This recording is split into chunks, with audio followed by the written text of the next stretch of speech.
গরম হয়ে গেছে, হিং, জিরে আর তেজপাতা ফোড়ন দিয়ে দিলাম। আগের থেকে এই পটল আলু ভেজে নিয়েছি, নিয়ে ঝল ঢেলে নুন হলুদ দিয়েছি, কাঁচা পেঁয়াজ কাঁচা আদা বাটা সব কিছু কষি নিয়ে ওইটা দিয়ে সব সিদ্ধ করে নিয়েছি। নিয়ে এই যে ফোড়নে এই তরকারিটা দিয়ে দিলাম, দিয়ে এই মাছগুলো দিয়ে দিলাম। বড় বড় রুই মাছ আজকে এনেছিলাম, রুই মাছ দিয়ে দিলাম। এই ঝোল হয়ে গেল। এতে আর কিছু দেবেন না, আদা লঙ্কা আর পেঁয়াজ, আর কিছু না।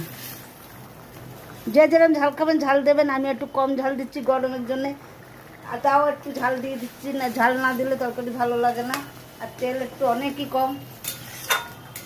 পটল ভাজা হয়ে গেলে ওতে জল ঢেলে দিয়ে কাঁচা পেঁয়াজ দিয়ে দেবেন, আদা বাটা দিয়ে দেবেন কাঁচা, আর লঙ্কা বাটা দিয়ে দেবেন কাঁচা, দিয়ে ঝোলটা ফুটিয়ে রেখে দেবেন। তারপরে তেজপাতা জিরে হিং ফোড়ন দিয়ে তরকারিটা ঢেলে দিয়ে মাছ দিয়ে দেবেন। হয়ে গেল পটল আলুর ঝোল।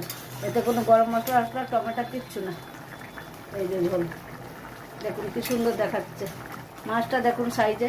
আজকে সকাল সকাল বাজারে গেছিলাম, ভালো রুই মাছ পেয়েছিলাম, তাই 4 পিস এনেছি। 4 জনের জন্য 4 পিস। আমার তো হয়ে গেল। এনে দেখুন ঝোলটা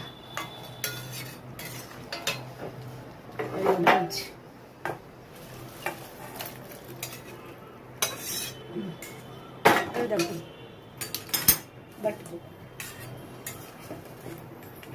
খালি মাছের পিসগুলো দেখুন, 3 জনের 3 পিস। আর নাতিরটা আলাদা, কাঁচা খায় ও, কাঁচা ঝোল।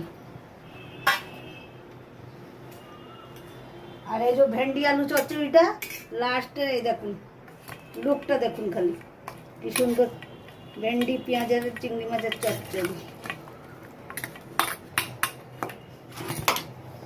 আমি তো কিছু জানি না, যা দেখাচ্ছে আপনারা দেখুন। আমাকে লাইক করুন, সাবস্ক্রাইবার করুন। কি করব, বুড়ি মানুষ, বয়স্ক মানুষ।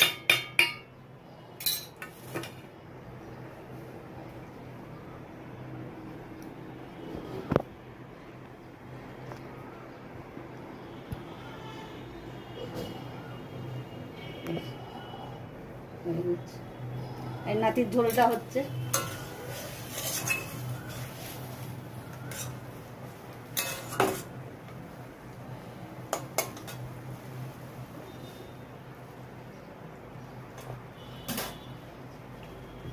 গরম গরম ভাতে এই চচ্চড়ি আর ঝোল খাবেন, খুব টেস্টি।